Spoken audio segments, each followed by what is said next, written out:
My name is Lynne Sinnott. I'm a family doctor. I'm a Newfoundlander, so I've been living in Newfoundland my whole life. About half of my patients are trans and gender diverse. The day-to-day of who I'm seeing for the most part is gender affirming care for trans folks. For the physician, it's not just a job. They're actively interested in understanding the needs of their patients and the life experiences and situations that they come into the office with, particularly marginalized, vulnerable groups. They have very complex needs that are impacted by everything from their experience in employment, in the community, the challenges they might have had with, family, friends, given a lot of the prevailing stigmas and in society still. So knowing that the physician has an awareness of those things, I think is really important. My first visit with people is always just sort of trying to understand them and who they are and what their experience with understanding their gender identity has been, what their support system, what their life looks like, who's supporting them, who's not supporting them, how safe or unsafe their life might be, what their goals are of transition. It's so different for every single person. There's truly no one size fits all. We understand, especially in the gender diverse community, the trans and gender diverse community, is that there are those intersections of vulnerability and there's a higher proportion of social inequity. They're often not able to safely access care through traditional ways and might need different points of access. Has kind of led me to a few of the different things that I've done, including working at places like Choices for Youth. Choices for Youth is a community organization that provides integrated youth services for young people ages 15 to 30. I think meeting people where they're at is understanding that there are a number of different models for care and that largely we work in a system that is very appointment-based, and that does not necessarily make it easy for many people who are navigating social determinants of health to access care. And so meeting people where they're at means being available when people are ready to be available. During our drop-in, our doctors will actually come out and they will sit down and they will eat with our youth and they'll play games with our youth. Providing a community for them in their space and a safe space is something that they never got to experience. I could sit down and talk about our youth all day because they're pretty amazing.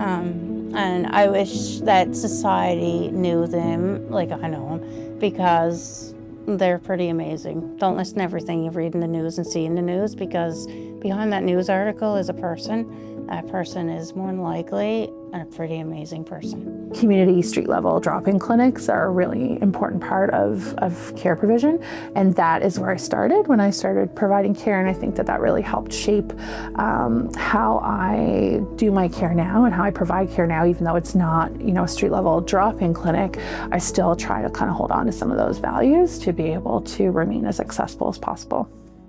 I also do a fair amount of collaboration with Trans Youth NL, which is a community support organization. Having the connection to the people who are on the front line doing the work is so important, because they have a perspective that you don't. They see aspects of your patient population that you don't necessarily appreciate, and it helps give you a fuller picture of people's lives and understand them. When we heard back in 2016 that there was a doctor who was going to be specializing in gender affirming care, it was a very exciting moment.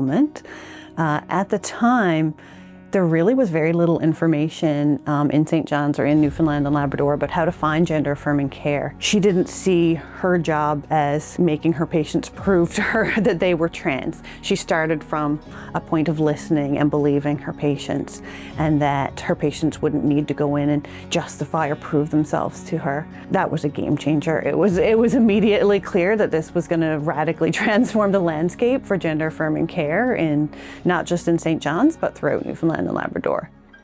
I service the whole province. I see people from all over the province. There's a couple of other providers that also do gender affirming care, and so we work collaboratively where we can. Dr. Sinnott and I are very fortunate in that we have a very similar approach to how we provide patient care. We had met when I was a resident and she was a medical student working at one of the tertiary care hospitals in St. John's. I always say she was my first resident when I was a medical student working on the floors, and that's how we met. So when I started my practice in Corner Brook, there was one person who identified as trans in my practice, and I had done some extra training in gender affirmative care during my residency.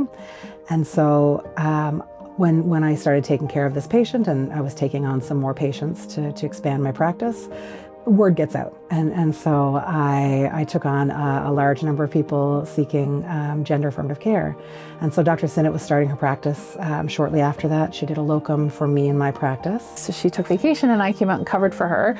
And so I saw some trans people in her practice, and that really helped, I think, boost my confidence about like, okay, I can provide this, and I can provide this within my family medicine practice because Amy's already doing this. And so Amy was my model for how it could look. And so now she has quite a large practice in St. John's and really is the provincial expert in gender affirmative care, and probably wider than the province, to be very honest with you. We do a lot of the education together through the Family Practice Renewal Program for family medicine, family physicians and nurse practitioners in primary care who are wanting to learn more about gender affirming care. And so we just have a lot of the same, I think, viewpoints and approaches to how do we build capacity around gender affirming care becoming understood and treated and acted upon as a routine aspect of family medicine. There are huge numbers of people who need care, and a lot of them are willing to travel quite a distance, and they had to travel quite a distance at first.